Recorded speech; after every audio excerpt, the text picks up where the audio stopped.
Es un motivo de gran satisfacción acoger esta tarde la mesa redonda Circe Maya, aportes para el conocimiento de su obra y su pensamiento poético, en la que 4 distinguidos expertos comentarán su obra, quien acaba de ser además galardonada con el Premio Internacional Federico García Lorca de la ciudad de Granada en su edición número 20.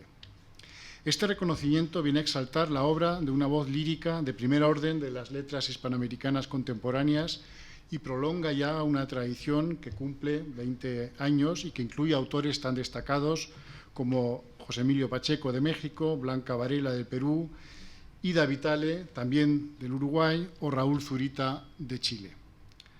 Casa de América forma parte del jurado Premio García Lorca desde su creación junto a la Universidad de Granada, la Residencia de Estudiantes y el Instituto Cervantes y la Fundación Federico García Lorca.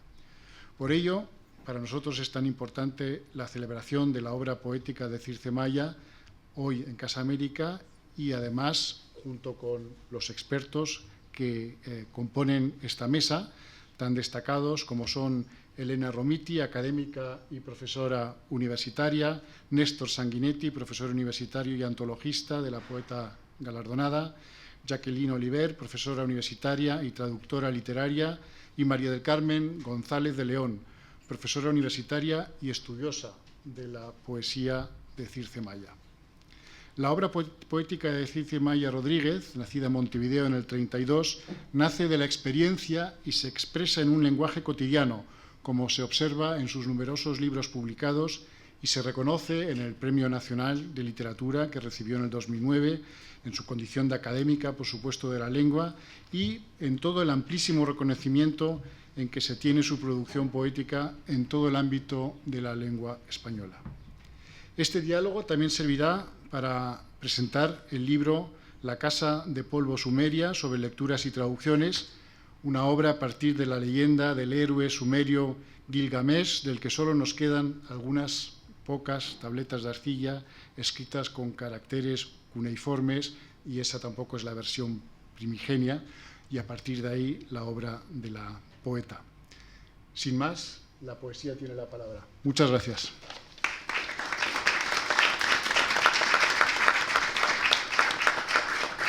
Muchas gracias, director. A continuación tiene la palabra Beatriz Argimón, vicepresidenta de la República Oriental del Uruguay.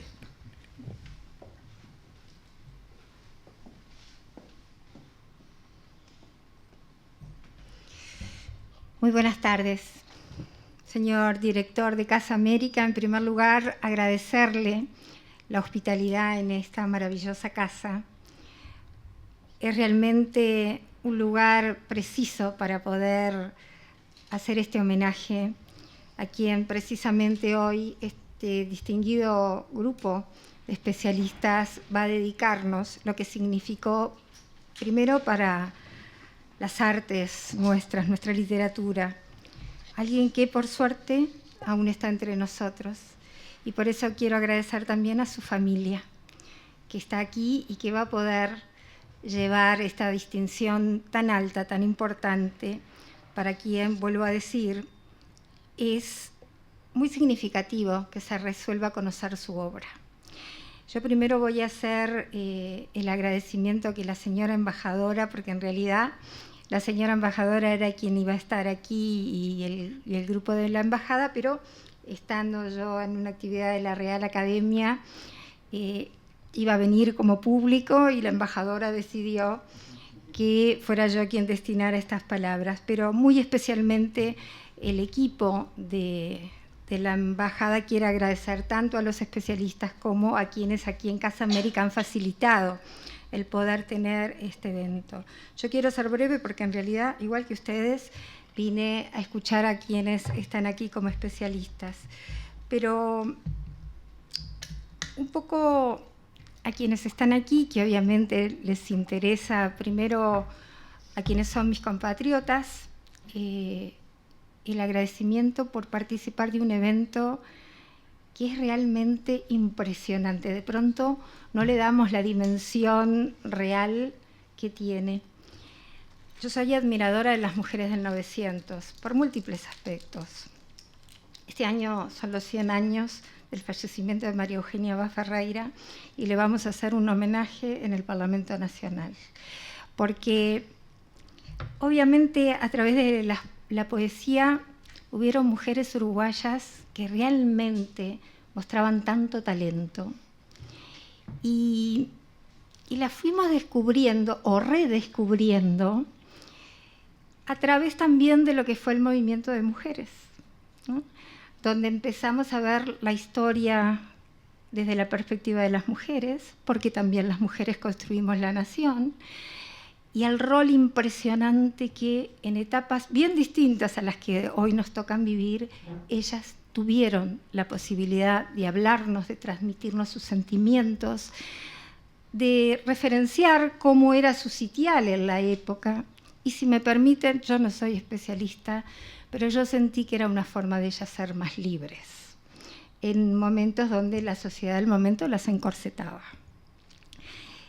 Por eso creo que con el tiempo se está haciendo justicia a estas mujeres. Entonces, hoy saber que aquí no solo se le va a distinguir dándole el premio García Lorca, que de por sí es un premio de alta jerarquía, sino que se va a empezar a conocer lo que ella ha dejado hasta el momento como fruto de esa vocación, una mujer además multifacética, ¿no? Porque, bueno, a los 12 años tuvo su primera expresión, por lo menos conocida, lo que implica ya lo que iba a significar una trayectoria en ese despertar temprano, pero también hubo algo que a mí siempre me pareció, digamos, diferente de las otras, que Circe era desde traductora, profesora, ella iba compaginando una amalgama de actividades que no era común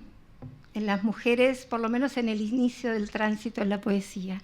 Así que yo soy inagradecida realmente, primero porque para mí obviamente represento el más lindo de los países, pero dejando de lado eso,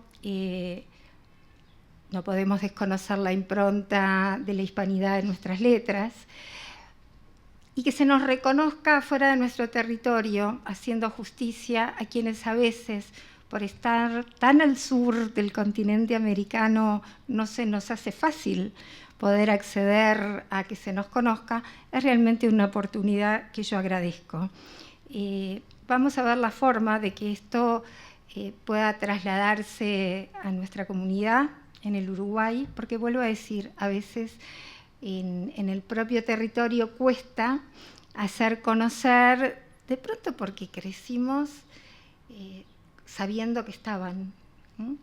Pero siempre es bueno legar a las nuevas generaciones la existencia de quien dieron tanto, en este caso a una poeta impresionante, y vuelvo a decir, soy una admiradora fiel de todas estas mujeres. Así que gracias por permitirnos estar hoy y gracias por homenajearla, porque es bueno que aunque en avanzada edad sepa que todavía se le homenajea por lo grande que es. Muchas gracias.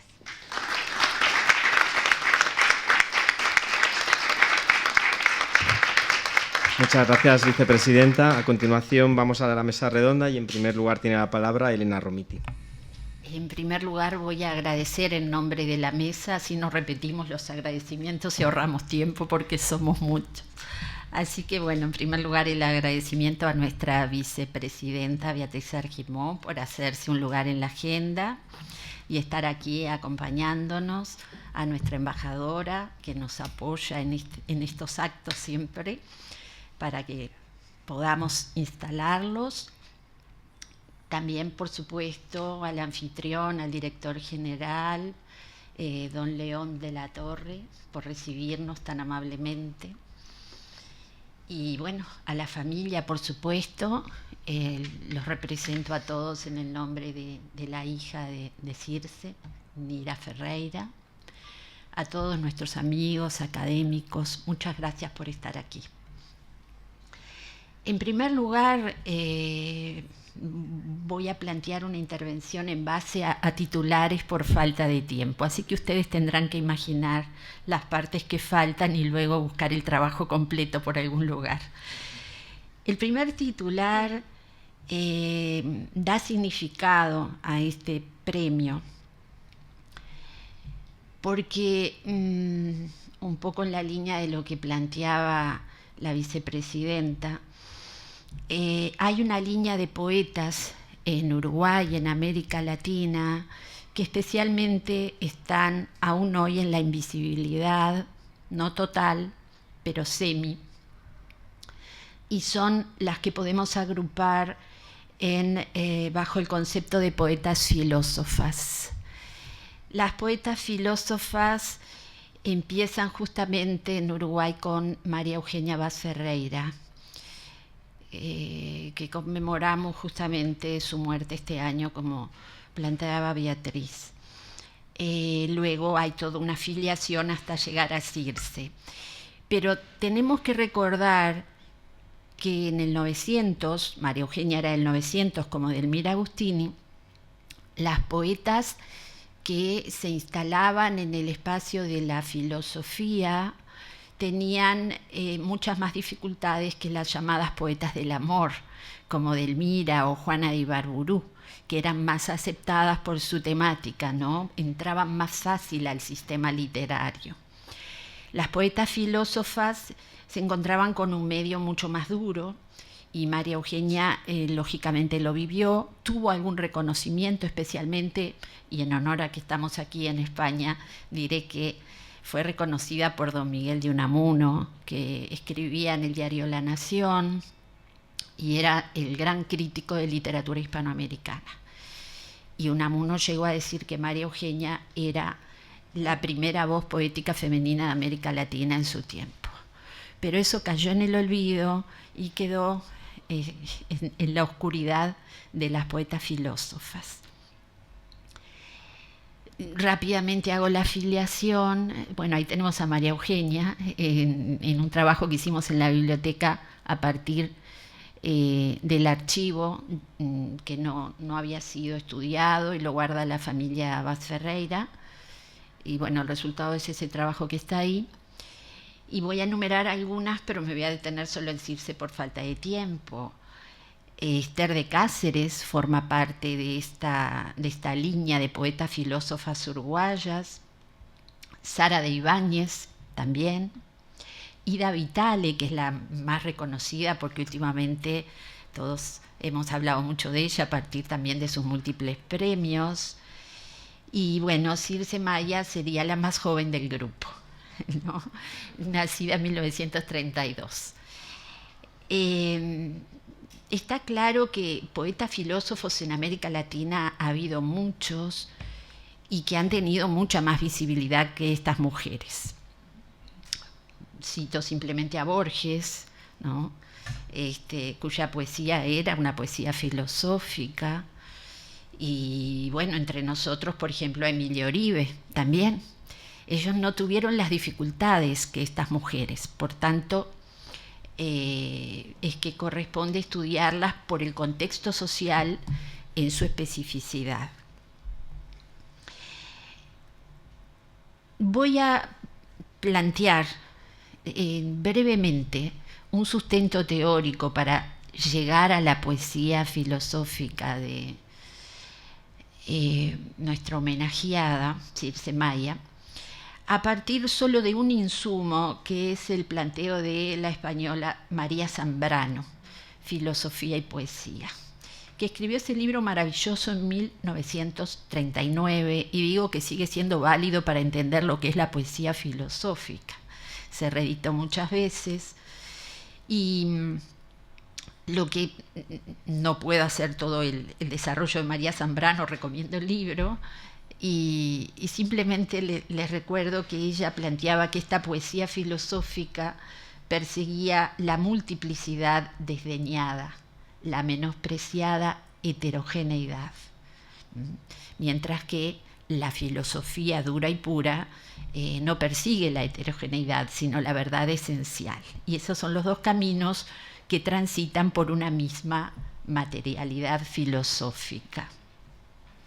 Solo una cita de María Zambrano, por falta de tiempo, se merecería mucho más, En su libro dice: el poeta enamorado de las cosas se apega a ellas, a cada una de ellas, y las sigue a través del laberinto del tiempo y del cambio, sin poder renunciar a nada. ¿Es que acaso no le importa la unidad? Y sí le importa, claro que sí, pero no la refleja en abstracción como los filósofos. Y bueno, por ahí sigue María Zambrano, en un libro que siempre recomiendo. Circe Maya, por supuesto que ha reflexionado sobre el carácter filosófico de su poesía. Muchas veces ha hablado de ideas poéticas. Y, sin embargo, plantea que, si bien su poesía es filosófica, no quiere perder el carácter de conversación sencilla. Hacer filosofía escribiendo poesía en la modalidad de la conversación sencilla. Y esa sería un poco la impronta que ella misma da a su poesía. Ella dice: la idea poética nada tiene que ver con una abstracción lógica. No es en realidad un concepto, pero tiene su propia universalidad. Se abre, diríamos, en sentidos diversos, como una idea musical muestra sus distintas variaciones. Esto es de La Casa de Polvo Sumeria, 2011. En el caso de Circe Maya, su poesía, vista desde esta categorización de poesía filosófica, tiene un perfil ontológico y un perfil epistemológico. Esas dos líneas se concretan en su poesía. No tengo tiempo para mayores desarrollos, por eso voy a leer algún poema para que vean una línea y la otra, y paso de largo. Por eso digo, es como una intervención de sugerencias. Con respecto a la cuestión ontológica, hay un poema muy lindo que dice así, es sobre los cuadros de Paul Klee y refiere a su propia arte poética, ¿no? A su concepto de poesía. Dice así: es su último cuadro, sobre fondo muy negro se recortan objetos. La tetera inclinada, violentamente verde, no nos dejó palabras, sino estas formas redondeadas y nítidas, como si hubiera dicho sin decirlo: aquí está el mundo, o más bien las cosas más sencillas del mundo, a la vez familiares y extrañas. Sobre la mesa hay también objetos indescifrables, pero los colores, las líneas suaves los rodean y los protegen. Ellos se ofrecen a la mirada y a la vez se esconden, luminosos y oscuros callan. Luego sigue, pero yo me quedo y quiero subrayar aquí está el mundo, ¿no? Esa es la poesía ontológica, mostrar el mundo. Hay una larguísima línea de poemas para leer, no tengo tiempo, leo solo uno. Y con respecto a lo epistemológico, pues que remito al poema también del mismo libro, Dos Futuros. El libro es Dualidades, de 2014. Y allí, en esos dos futuros, termina diciendo el poema: hay grandes esperanzas, sin embargo, sobre esos dos futuros, el de la planta roja y el de los ojos que querrían mirarla. La planta roja es el ser, los ojos que querrían mirarla es el cómo ver el ser, es decir, lo epistemológico, ¿no? Esta línea de lectura tiene muchísimos ejemplos y pido disculpas por no poderlos dar.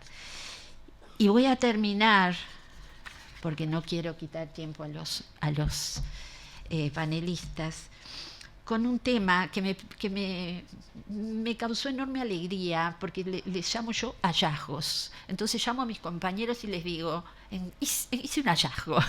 Entonces, como ya me conocen que soy un poco exagerada, se ríen de mí. Pero bueno, les voy a contar el hallazgo y con eso termino. Leyendo el primer libro de Circe, Plumitas, de 1944, que escribió a los 12 años, se lo publicaron sus padres. Me encontré maravillada con uno de los motivos y temas que se dan a lo largo de todos sus libros. Digo maravillada porque a los 11 años instalar un tema filosófico que luego va a seguir trabajando a lo largo de toda su trayectoria poética me causó, bueno, la sensación del hallazgo, ¿no? Eso fue lo que yo sentí. Entonces, les voy a leer el poema de Plumitas, ¿no? Donde empieza este motivo o tema. Se llama La verdad y es un poema filosófico. Por eso empezó a filosofar a los 12 años. Golpearás en una puerta, nadie te contestará. Golpearás en otra puerta. La respuesta no se oirá. Y llamarás en 1000 puertas y ninguna se abrirá. Seguirás de puerta en puerta por la vida y más allá. Tan solo cuando al golpear digas la pura verdad, se abrirán todas las puertas al poder de esa verdad. Dijiste que eras muy pobre y que nada poseías, y tenías alma noble y madre que te quería. Esa es la verdad de los 12 años y es un poema filosófico. Entonces voy a saltearme todos los que encontré, que son muchos, y los voy a publicar para estudiar este motivo tema que la instala dentro de esta categoría de poesía filosófica que ella también reconoce, ¿no? Aunque dice con humildad que la caracteriza, bueno, en un lenguaje sencillo, conversacional. Yo elijo entonces para cerrar la lectura de un poema del libro ya de la madurez, el último maduro, se llama Dualidades, en una serie titulada sobre textos de Franz Kafka, el poema 4, donde regresa al motivo de la puerta, ¿no? Es decir, ese motivo mítico que instala el Dante Alighieri, ¿no? En la puerta del infierno. Se titula Junto a la puerta. Junto a la puerta hay un guardián, le has pedido permiso. No es posible pasar, te dice, pero si te dejara, encontrarías otros más terribles que no te dejarán avanzar. Te sientas junto a la puerta, esperas. En muchísimo tiempo nada cambia, envejeces. Sientes llegar el fin, pero antes miras como el guardián cierra la puerta. ¿Por qué la cierras?, dices, y él te contesta, esta puerta te estaba destinada, ya no estarás aquí, voy a cerrarla. Entre aquel poema de los 11, 12 años, donde la puerta se abría la verdad, y esta donde la puerta se cierra para el conocimiento y la conciencia humana, ha transcurrido una vida. El cierre dialógico del poema es característico, decirse, porque la conversación es lo que ella de alguna manera intenta a través de su poesía, pero yo quiero recordar que no es una conversación inocente, y quiero recordar que Platón hacía filosofía a través del diálogo. Es decir, lo sencillo no quita lo profundo y lo filosófico. Y bueno, termino diciendo que en ambos poemas, entre el de los 11 años y este, que es el de la madurez, está la búsqueda del ser y su verdad en el mundo. Y creo que esa es la constante en el medio de los cambios de la poesía de Circe Maya. Así que bueno, celebremos este premio y cedo la palabra a mis compañeros. Muchas gracias.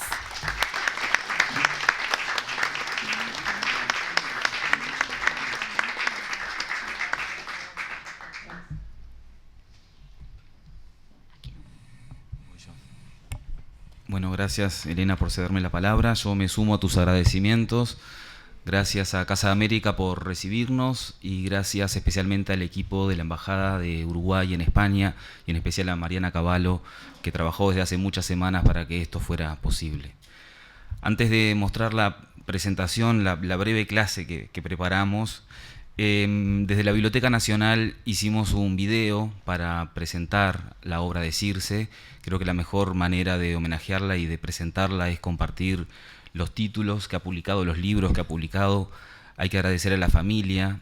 Ahí está presente aquí Nira Ferreira, que nos cedieron algunas fotografías para este video. Y debo decir también que todas las canciones que forman parte de este video son poemas que fueron musicalizados, poemas de Circe Maya que han sido musicalizados.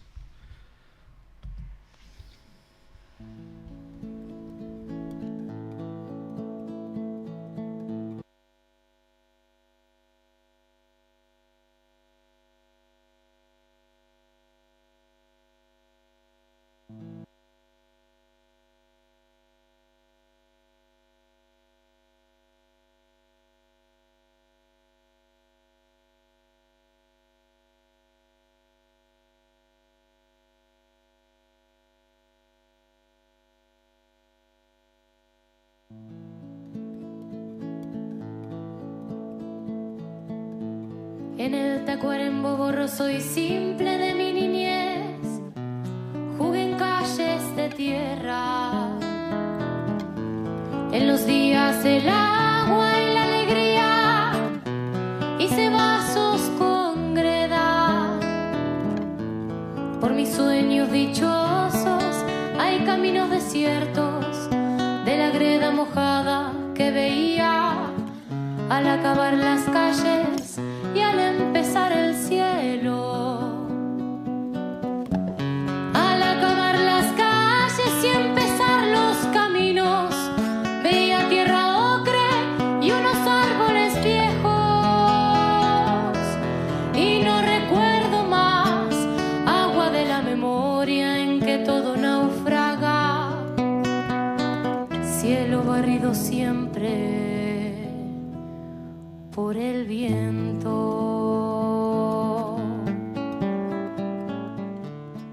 Temas son la naturaleza, entonces, como Juana, pero cada creador tiene un contacto diferente. Bueno, mi padre, en el descubrimiento de la poesía, sí, ambos tal vez, porque mi madre, de origen brasileño, me hacía cuentos y cantos que... canciones ya es poesía, ¿verdad? Él era un apasionado de la pintura, no pintor, pero apasionado de la pintura. Y no salió por ahí la cosa.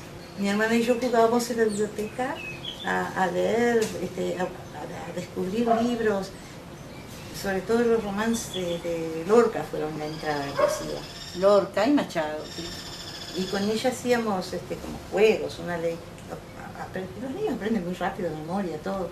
Pero el juego nuestro era con eso, decir inventar, seguir un romance, por ejemplo.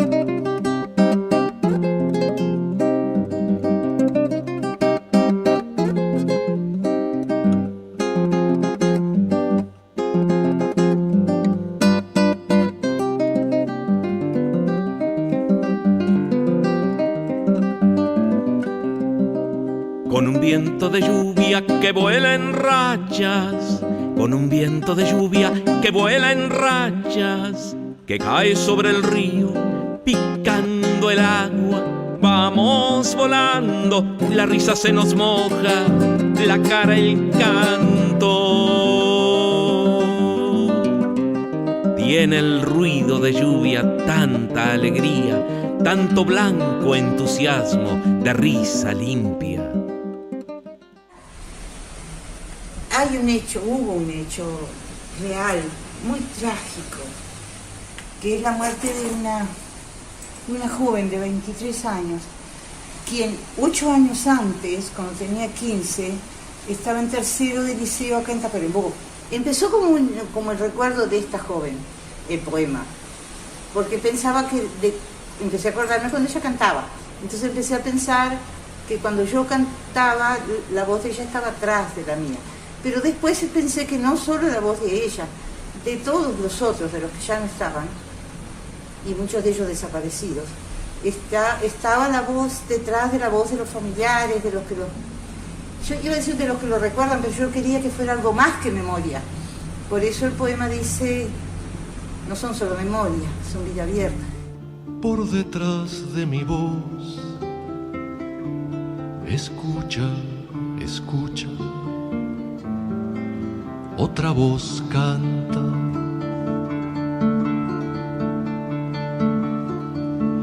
Viene de atrás, de lejos, viene de sepultadas bocas y canta.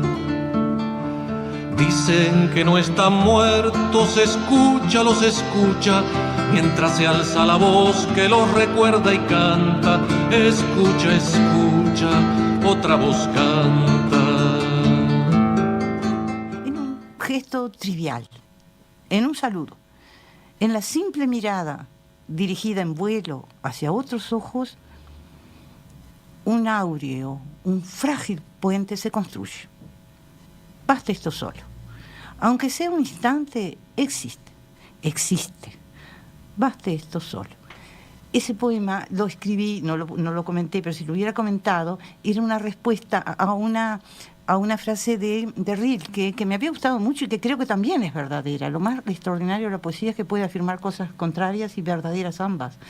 Porque yo estaba leyendo a Rilke y veía que decía, somos solitarios, podemos engañarnos y vivir como si así no fuera. Eso es todo. Es impresionante, ¿no? Entonces yo digo, tiene razón Rilke. Después digo, pero después de todo, una mirada, un gesto ya muestra que sin embargo puede en algunos momentos. Y que existe ahora mismo, me parece. Ahora mismo hemos establecido puentes.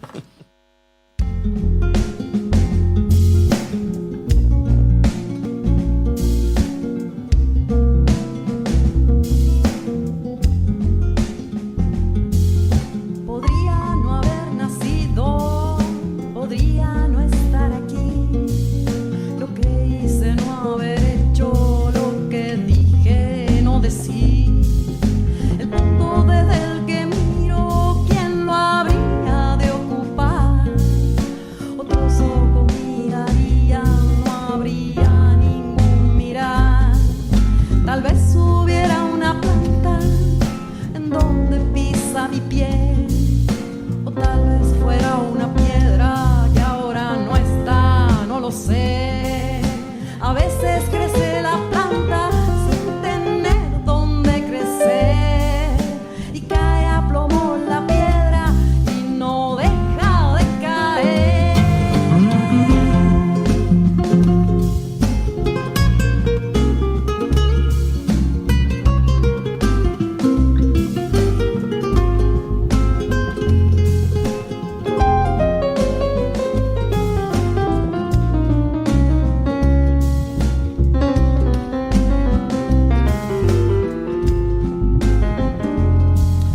Y miran con gran reproche porque hay otro en su lugar. ¿Y quién va a explicarles nada si no hay nada que explicar? Y miran con gran reproche porque hay otro en su lugar. ¿Y quién va a explicarles nada?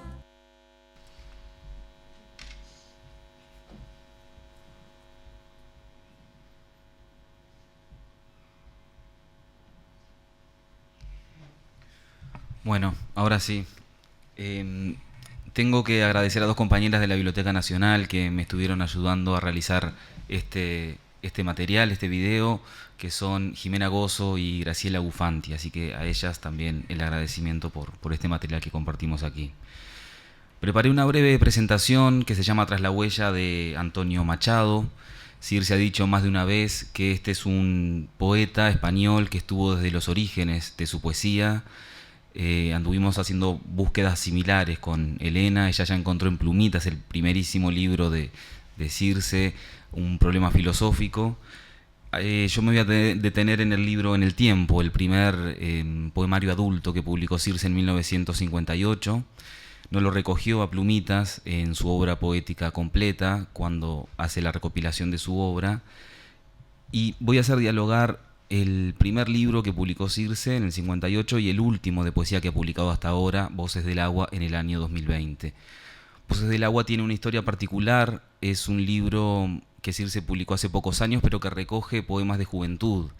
Una editorial española de Canarias la había invitado a publicar textos inéditos y Circe se puso a buscar un cuaderno, encontró allí poemas que nunca había publicado, que siempre había descartado cuando fue publicando los primeros libros, y ahí es que surge Voces del Agua.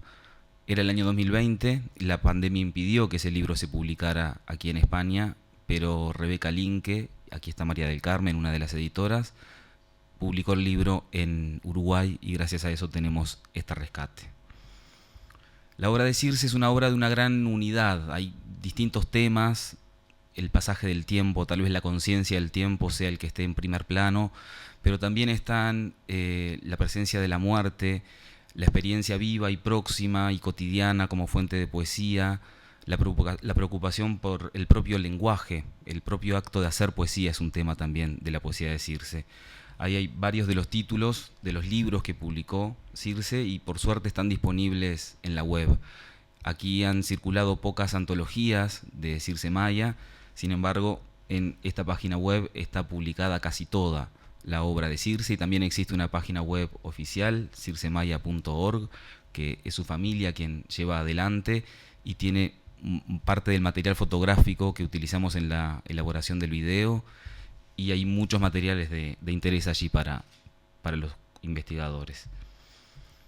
Ahí está Circe a sus 12 años, esa foto que acompañó la edición de Plumitas, y el prólogo que Julio Maya y Magdalena Rodríguez prepararon para presentar ese primer poemario. Creo que hay que destacar también la figura de los padres. De Circe lo hacía ella misma en el video cuando hablaba de los primeros encuentros que tuvo con la literatura. García Lorca y Machado fueron de esas primeras lecturas.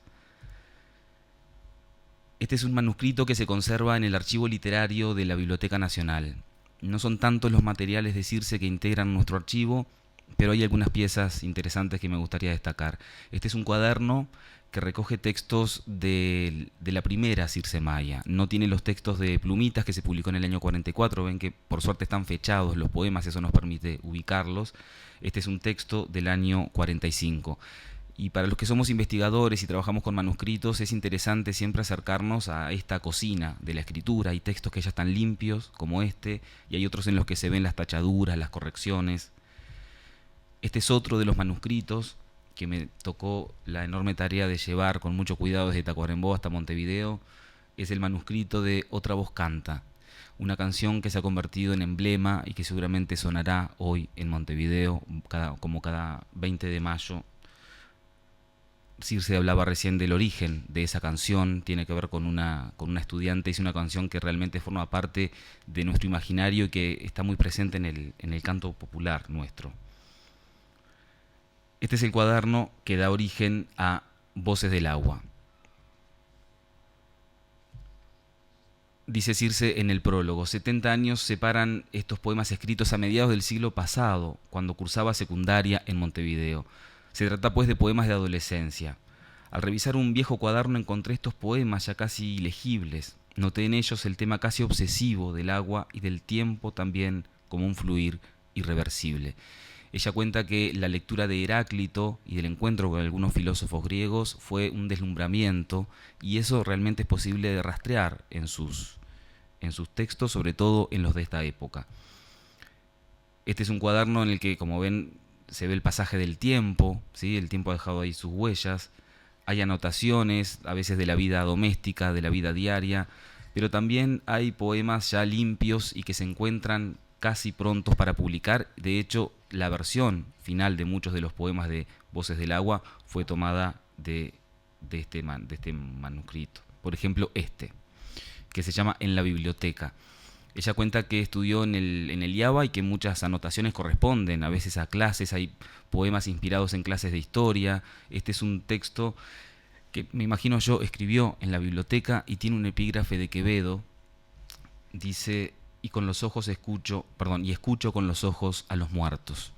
La obra de Circe es una obra que se hace también de literatura y de lectura, y este es un caso de ellos. Los ojos recorriendo finas, negras hileras, interminables filas de palabras, y de todas ascienden voces graves, oscuras, que en el silencio hablan. Pero allá arriba, en la alta ventana, da el sol, y entra un susurro un tintineo apenas. Es la voz de la luz sobre las hojas de las palmeras. Decía Elena que la poesía de Circe es una poesía de la conversación y una poesía del diálogo, y creo que aquí queda en evidencia eso, ¿no? El yo no se absorbe, no se queda absorto en la lectura o en el ensimismamiento, sino que siempre está atento a las señales, a los llamados del mundo exterior. En este caso es la luz. Se ha dicho muchas veces que Circe Maya es una poeta del agua, que habla con las voces del agua, pero aquí aparece la voz de la luz. Este es el poema, casi que sin correcciones, tal cual se publicó en el libro. Y este es otro texto de juventud, de esas voces del agua, que me gustaría destacar antes de pasar a En el tiempo, que es la otra parada que vamos a hacer. Se llama No quiero. No quiero el engañoso tiempo que se disfraza con un tranquilo andar y nos hiere en silencio. Lentamente se borran los perfiles en nubes y nadie llora al rojo por un violeta muerto. Ese es el mismo tiempo en que se abren las flores y el que las mira cree inmóviles los pétalos. El aire que las roza les sueña eternidades y nadie ve la muerte que les palpita dentro. Este es un poema que perfectamente podría haber integrado En el tiempo. Circe lo descartó. La escritura, el tiempo de escritura de los dos poemarios corresponde al mismo momento. Hay poemas como Los versos de la lluvia que atestiguan que muchos de los textos que Circe escribió en este momento pertenecen a ambos libros, así que es muy original cómo hacia el final de su carrera decide volver a sus orígenes y traernos estos textos que dialogan y que tienen tanto en común con su primer libro maduro como es En el tiempo. Este libro se publicó en el año 58, es el único libro que Circe no publicó con ningún sello editorial, es una edición de autor independiente, y tiene un prólogo, unas palabras que se han convertido en el prólogo de la obra completa de Circe. Cuando se reunió en este libro toda su obra, este es el prólogo muy pequeño que encabeza su poesía y sienta las bases de ese mundo. Lo primero que dice es: una de las veces que Antonio Machado se refiere a la poesía la define como una respuesta animada al contacto del mundo. Y esa es una constante realmente en la poesía de Circe. Repasa otros temas, repasa la importancia de la conversación y la importancia de la unidad. Dice al final: ningún poema vale por sí mismo, por eso los dejo que se apoyen unos en otros. El prólogo, como ven, es muy breve. El epígrafe de este libro es también de Antonio Machado: ni mármol duro y eterno, ni música ni pintura, sino palabra en el tiempo. Y la foto que se ve ahí es un óleo hecho por Dumas Oroño, que era amigo del escribano Julio Maya, el padre de Circe, y es una pintura que corresponde a estos tiempos de escritura, a comienzos de los años 50. Antonio Machado dijo en La Voz de Madrid en el año 38, poco antes de morir: soy un hombre extraordinariamente sensible al lugar donde vivo. La geografía, las tradiciones, las costumbres de las poblaciones por donde paso me impresionan profundamente y dejan huella en mi espíritu. Prácticamente lo mismo, y a su manera, va a ser Circe 20 años después, cuando publica en el año 58 En el tiempo. Aquí hay algunos apuntes y algunas pistas para, como dice Elena también, como esta ponencia de sugerencias, para poder ubicar y para poder entender a Circe, ¿no? En qué clave podemos llegar a leerla. Antonio Machado recibió la influencia de Henri Bergson, así es que ahí también hay una línea y una distinción de dos tipos de memoria, de una memoria más técnica y una memoria viva, que es lo que hacen los dos en su poesía. Luis Bravo, un crítico uruguayo, cuando define y categoriza la poética del 60, distingue tres vertientes en este libro emblemático de la historia de la poesía uruguaya, que es Voz y Palabra. Habla de las poéticas de la temporalidad, de las poéticas comunicantes y de las poéticas disidentes. Circe, de clara ascendencia machadiana, se ubica en el primero de estos grupos. Otra de las claves para leer a Circe es Gastón Bachelard, con ese libro La intuición del instante. Dice Bachelard: la poesía es una metafísica del instante.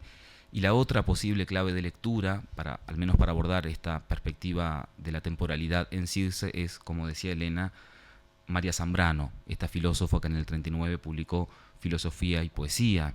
El pensamiento y la poesía tienen la misma raíz, dice Zambrano, la admiración por la realidad inmediata que la rodea. Es decir, hay mucha vinculación entre el pensador y el poeta, entre el filósofo y el que escribe poesía. Circe dice que el lenguaje poético requiere mucha precisión, como el lenguaje científico a veces. Hay una búsqueda de la verdad, también hay una búsqueda del conocimiento a través de la poesía. Es imposible hacer generalizaciones, no se puede llegar a leyes, pero dice Circe, la poesía va de una verdad particular a otra verdad particular, no a una verdad general. Así es que estamos en contacto ahí con lo que decía recién Elena. Y ya casi para terminar, esta es una foto que le debo a la generosidad de Nira y Alicia. Están Ariel Ferreira y Circe Maya, entre las tantas navegaciones que hicieron por distintos ríos de Tacuarembó y de Paysandú. Y este poema, Donde había barrancas, es el primero del libro En el tiempo. Es decir, la obra poética reunida de Circe comienza con este poema que me voy a permitir leer y hacer luego algunos apuntes. Donde había barrancas. Otra vez se levanta la memoria el golpe del remo contra el agua. Brilla el arroyo y tiemblan las hojas en la sombra. Miran ojos risueños, pelo mojado, arriba azul y sol y azul. Mira los troncos negros y rotos, oye el agua. Tibia madera siento todavía en la mano, y a cada golpe sordo que da ahora mi sangre, se vuelve a hundir el remo en verde frío y algas. Un tallo firme y verde venía enero alzando, y venían del viento y del amor, y venían de la vida, a las rojas y en vuelo los días del verano. Rema, remero, y no escuches el golpe negro del remo. El golpe corta trozos cortos de tiempo, trozos iguales, casi relojería, y se piensa que a dónde se van cayendo un golpe y otro golpe junto al vuelo del día. Mira que se ennegrecen las blancas horas, y de querer pararlas ya casi duelen. Caen al alma, fríos y de ceniza, los golpes que en agua dieron los remos, y atrás se ve la cara tersa del río, el rostro del verano, azul y liso. En este texto hay muchos poemas, ¿no? Circe, Elena decía que en plumitas hay un mundo poético condensado y que luego se desarrolla. Yo creo que en el tiempo está ese mundo condensado que luego se desarrolla, y ahora con Voces del agua a la vista creo que en realidad está ahí ese mundo. Pero aquí está toda la cuestión sensorial, las cuestiones sensitivas, visuales, táctiles, la presencia del río tiempo, el remo, es decir, traza también una genealogía y muestra una ascendencia machadiana. Hay mucha afinidad temática, el mundo de ambos es un mundo lleno de fuentes, de caminos, de arroyos. Creo que esta es una prueba de ellas. Pero mejor que lea yo es que lea Circe, así es que preferí terminar esta ponencia con un audio de Circe leyendo un poema que también tiene que ver con el tiempo. Estos son los dos discos que grabó Circe Maya, con 20 y pico de años entre cada uno de ellos. Ambos están disponibles en la web, así es que vamos a escuchar varios relojes invisibles, uno de los poemas de Caraguatá.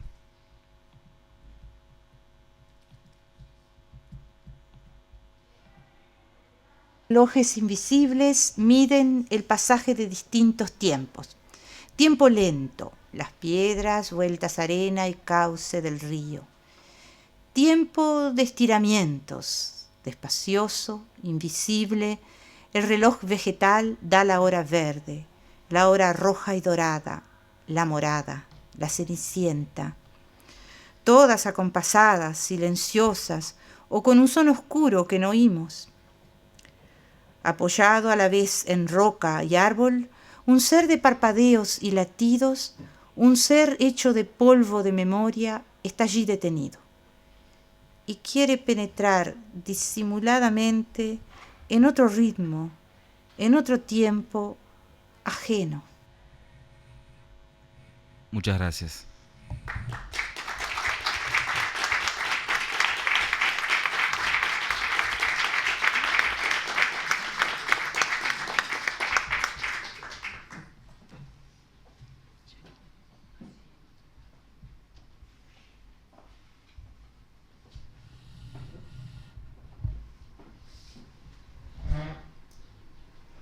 Buenas tardes, muchas gracias por estar todos aquí hoy, en este día tan especial.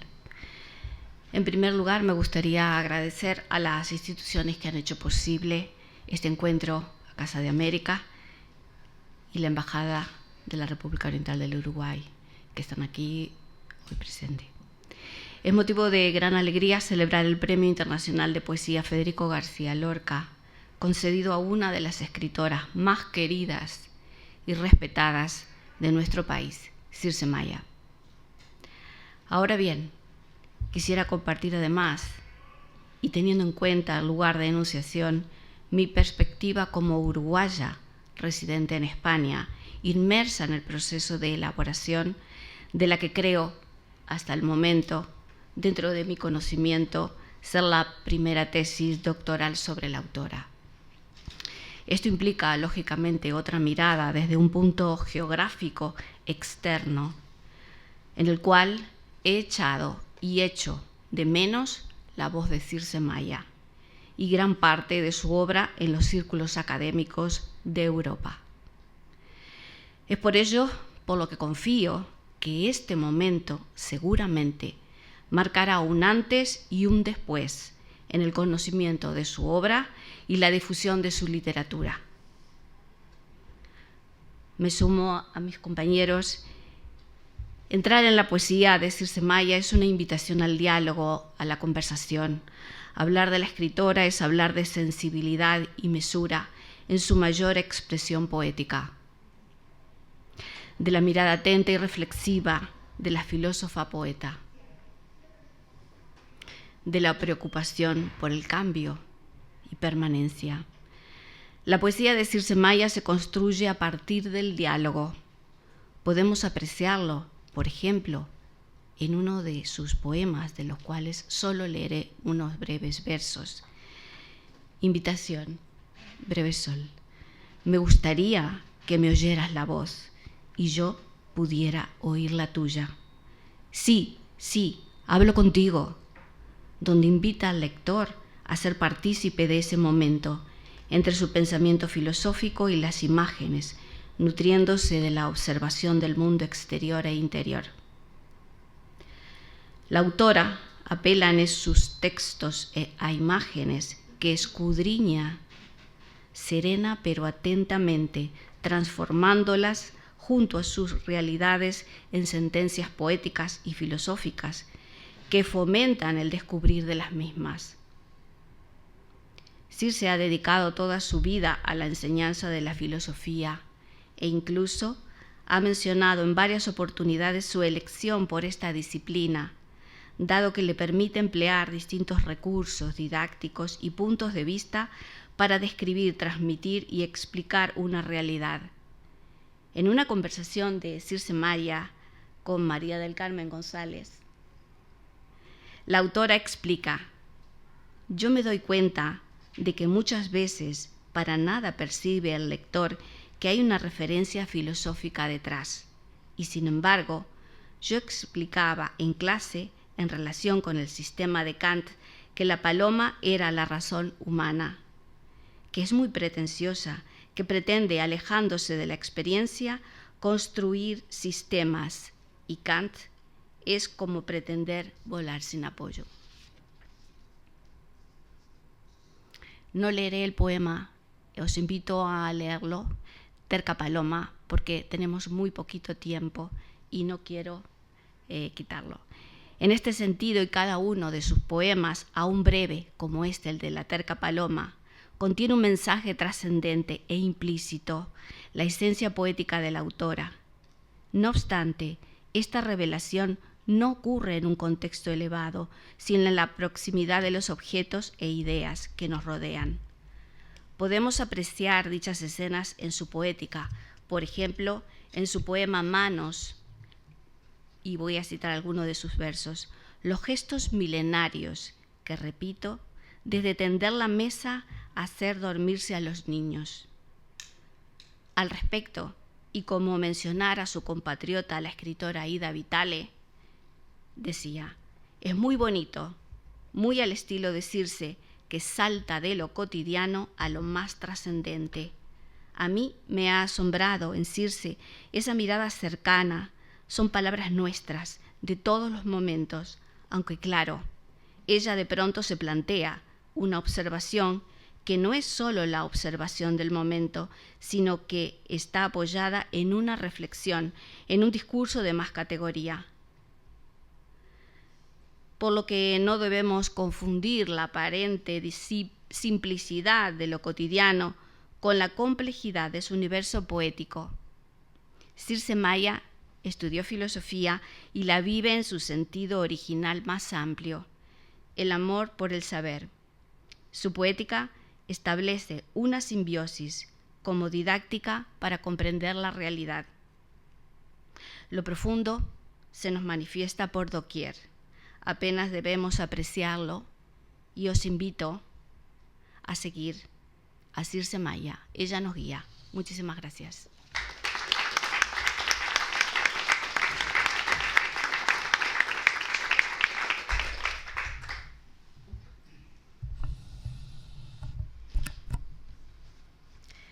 Buenas tardes, muchas gracias por estar aquí. Voy a obviar todos los agradecimientos, pero crean que sí, que hay un infinito agradecimiento a todos los y las que han hecho posible que este evento se esté realizando en este día.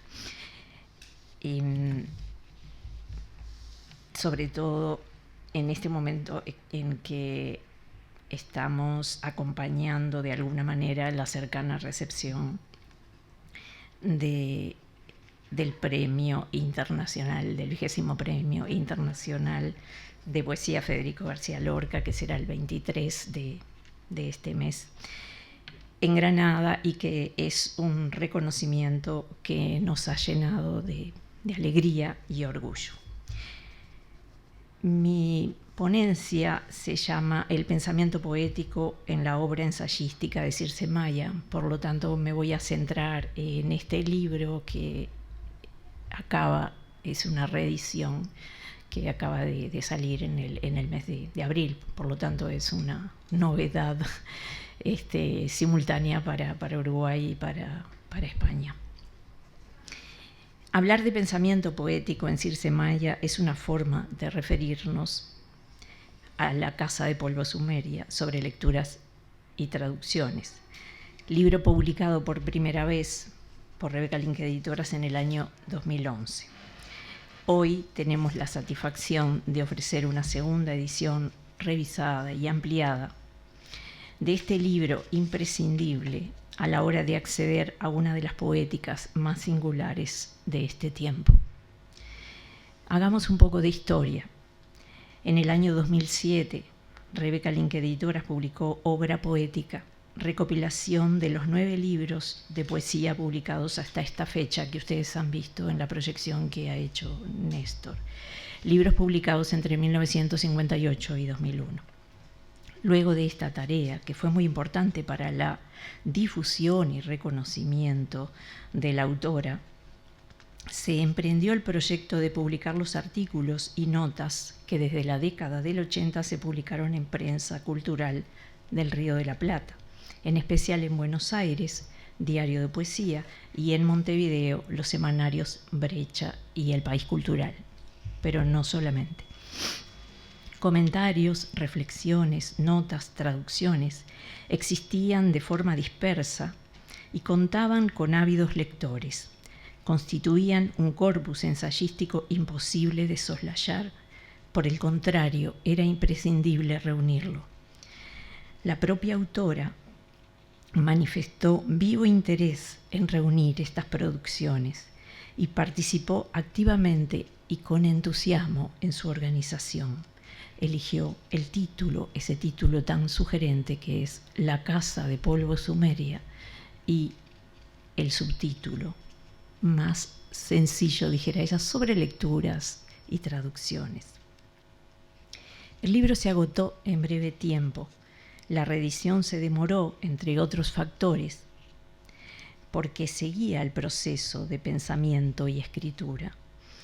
Y junto con Circe pensamos este nuevo libro que recoge lo trabajado desde aquel 2011 hasta aproximadamente 2020. En varias conversaciones directas por teléfono o mail, confirmaba su interés y que su producción seguía aquel camino comenzado con Casa de Polvo: pensar y escribir acerca del fenómeno poético, el lenguaje y la traducción. En este sentido, su labor ensayística ahonda, digamos, sobre la idea de que existen diferentes modos de pensamiento, y el pensar poético es uno de ellos. Cito a Circe: una vía directa de acceso al sentido. De manera que explora la relación entre filosofía y literatura, encontrando zonas de intersección, o como ella lo formula, fronteras imprecisas, que eliminan los compartimentos que existen tradicionalmente entre estas disciplinas. Una de las formas de comprobar la existencia de ese pensamiento poético es el hecho de considerar que la poesía también es una forma de acceso al conocimiento, que involucra lo subjetivo, que puede incorporar la intertextualidad, es decir, la relación con diferentes textos, con diferentes poetas, con diferentes pensamientos de diferentes épocas, es decir, de alguna manera anula el tiempo, porque como vamos a ver, como podremos ver en la Casa de Polvo Sumeria, allí se dan cita de pronto en un artículo de los recopilados, poemas remotos, poemas muy antiguos, tradiciones también muy antiguas y míticas, con poetas del siglo XX, es decir, con el pensamiento del siglo XX, o sea, como si también allí se diluyeran las fronteras. Y ahí está esa forma de practicar el pensamiento poético, ¿no? Es decir, esa forma de defenderlo, practicarlo. No es solamente una opinión o un marco teórico. El otro aspecto que también se puede ver en este libro es la traducción de poesía, es decir, la tarea de traducción de poesía, tanto en la realización, porque allí en este libro vamos a encontrar gran cantidad de poemas traducidos por Circe, sobre todo desde el griego y desde el inglés. Es decir, desde aquí no hemos hablado de eso porque justamente mis compañeros no habían tocado ese tema porque me había quedado a mí, pero Circe es una estudiosa, una gran estudiosa y sabia, diría yo, del griego y de la literatura griega antigua y moderna, y hace un enlace de una manera maravillosa, ¿verdad? Es decir, cómo puede, a través de los poetas griegos contemporáneos, que también recuperan la tradición griega, llegar y enlazar esos mundos, a través de temas, a través de los grandes temas universales, que aquí están ya presentados, ¿no?, por mis compañeros, el gran tema del tiempo, de la muerte, del infinito, de los límites humanos, de la imposibilidad que tiene el ser humano de eliminar esa condición humana, ¿no? Es decir, la condición humana, el dolor frente a esa condición humana, pero no desde un punto de vista dramático, sino desde un punto de vista de la aceptación, como enseñaron los estoicos, por ejemplo, como por lo menos en algún aspecto podríamos decir que Circe lo toma, aceptar esa condición humana, ¿no? Es decir, como, por ejemplo, Cavafis, en el poema que el dios abandonaba a Antonio, ¿no? O sea, no sé si lo conocen, pero hay allí una recuperación, obviamente, de la tradición mítica, pero también hay un gran peso filosófico. Entonces, cuando hablamos de poesía filosófica en Circe, estamos hablando de una densidad, de un espesor, que es de un grado exponencial, digamos, porque, a ver, una cuestión es en esa condensación que aparece en sus poemas, que allí lo podemos ver y apreciar, pero en el trabajo que hace en Casa de Pueblo Sumeria, en estos artículos que aquí están reunidos, se puede ver casi como, bueno, esa fabricación poética, ese trabajo anterior que está en las relaciones, que está en la traducción primero.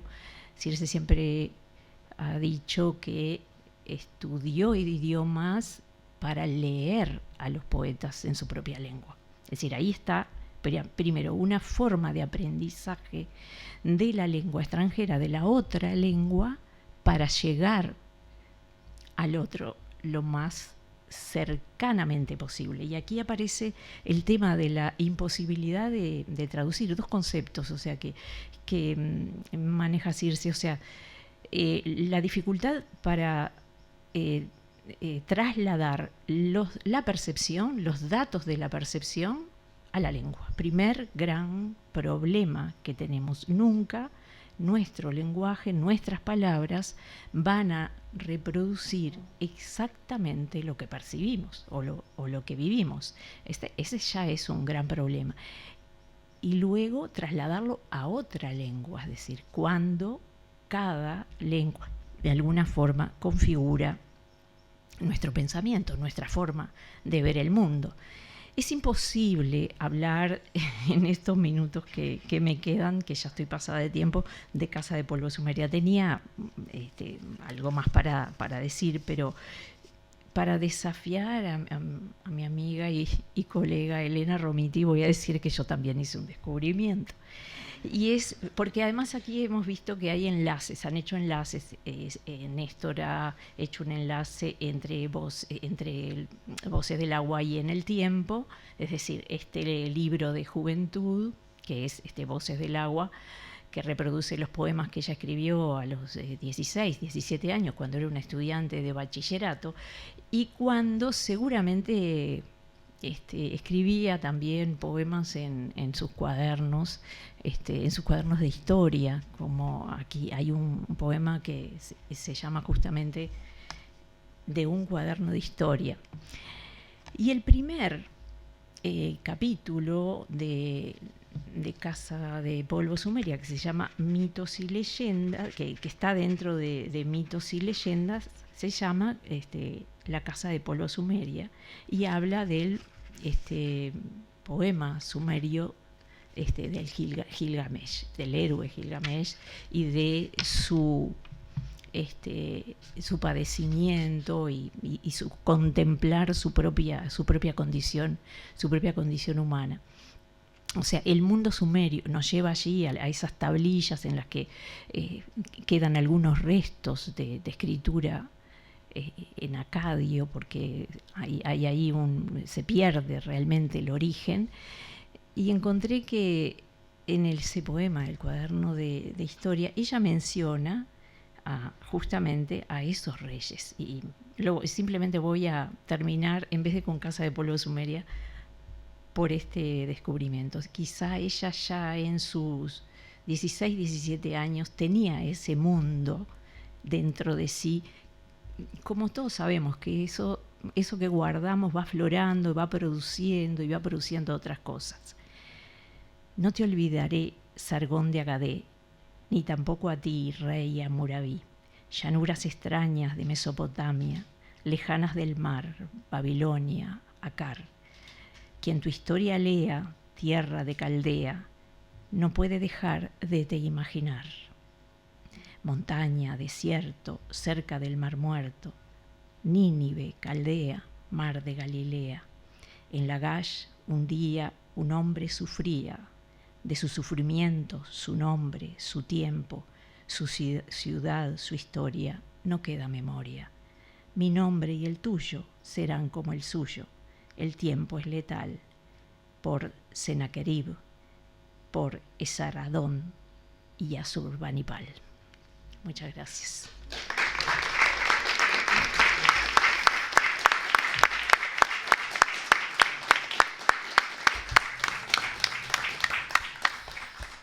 Bueno, estamos en el límite, pero si alguien quiere hacer alguna pregunta, por supuesto, estamos aquí. Somos víctimas del tiempo. Sí, cómo no.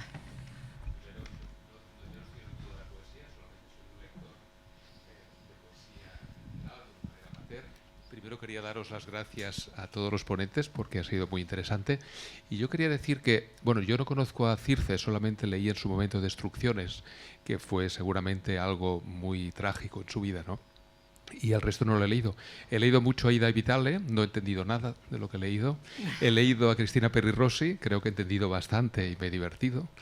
Y Circe la estoy aprendiendo ahora, ¿no? Entonces querría que me pudieras decir, ¿creéis que es suficientemente fácil para un lector? Y luego, segundo, yo leí Destrucciones en una edición de 1986 que no está en España, y aquí en España creo que hay muy pocas cosas, ¿no? Aquí ha salido, creo, algo de la editorial Víctor o algo así, no recuerdo cuál, pero se va a editar en España, hay algo que está previsto porque hay muy pocas cosas, ¿no? El otro día estuve en Pérgamo, que es la librería más antigua de Madrid, y no tenían en este momento ninguno, ¿no? Se habían agotado. Eso no sé si es bueno o malo, pero habían tenido y los habían vendido todos, ¿no? Eso sería la primera pregunta. O sea, ¿es relativamente asequible para un lector normal y del montón? Esa sería la primera. Y luego, teniendo en cuenta que está su hija aquí, pues también a lo mejor que nos hable de cómo ve Circe estos premios, cómo se siente, cómo está. Bueno, yo la primera parte, la segunda te la dejo a ti. Por supuesto que todos tienen que leer a Circe. La poesía es de alguna manera sencilla y compleja. O sea, todo lector tiene puertas a la poesía de Circe Maya y a los buenos poetas, y cada uno hará su lectura, que será distinta a la del otro, ¿no? Pero es una poesía, como decía Borges, esencial y pobre en el sentido de todos la pueden leer y entender desde algún lugar, así que por supuesto que sí. La otra parte. Bueno, con respecto a la... Igual quiero agregar algo más acerca de la posibilidad de la... si es accesible la lectura de Circe, y yo voy a contestar con unos versos de Machado que integran el epígrafe de este libro, que es el último libro de poesía publicado por Circe, digamos, en cuanto a la evolución de su creación. Y dice: da doble luz a tu verso para leído de frente y al sesgo, de Antonio Machado. Es el epígrafe. Es decir, la poesía tiene una sencillez aparente, digamos, pero una gran profundidad, pero en la que vamos entrando, nos marca el camino de alguna manera para entrar en ella. Con respecto a la posibilidad, hay dos antologías aquí, una que se llama Transparencias y otra de la editorial Visor, y otra Múltiples paseos a un lugar desconocido, de pretextos, con prólogo de Jordi Doce. Y por ahora, y después está publicado Un viaje a Salto, que es un relato testimonial, autobiográfico, digamos, de Circe. Esperamos, sí, que en el futuro hay interés, por ejemplo, por la causa de Pueblo Sumeria, hemos hablado algo, pero bueno, esperemos que sí, que se publique y se conozca en España. Está en internet.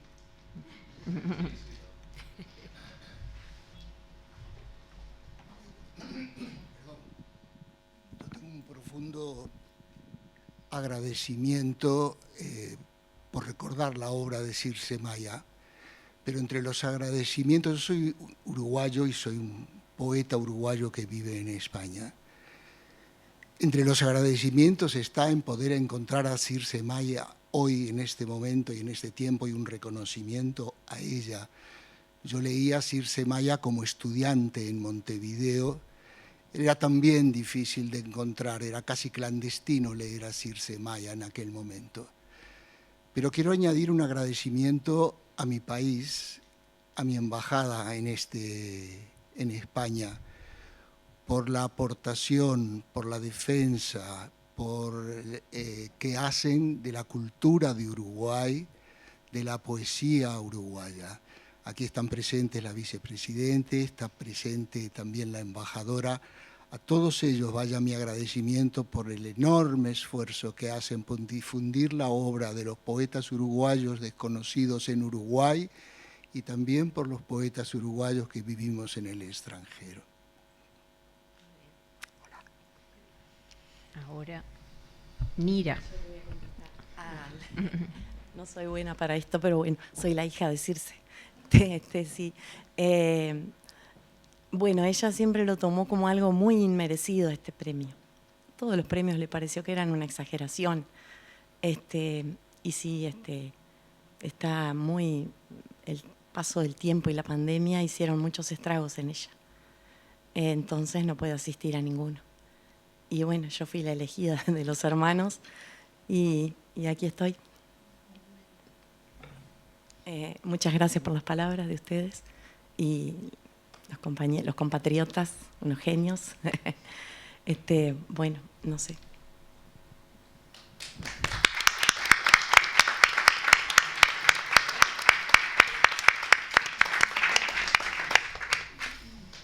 Bueno, estamos en la hora y levantamos la sesión. Muchas gracias a todos y bueno, seguiremos leyendo a Circe Maya y festejando todos sus premios. Muchas gracias.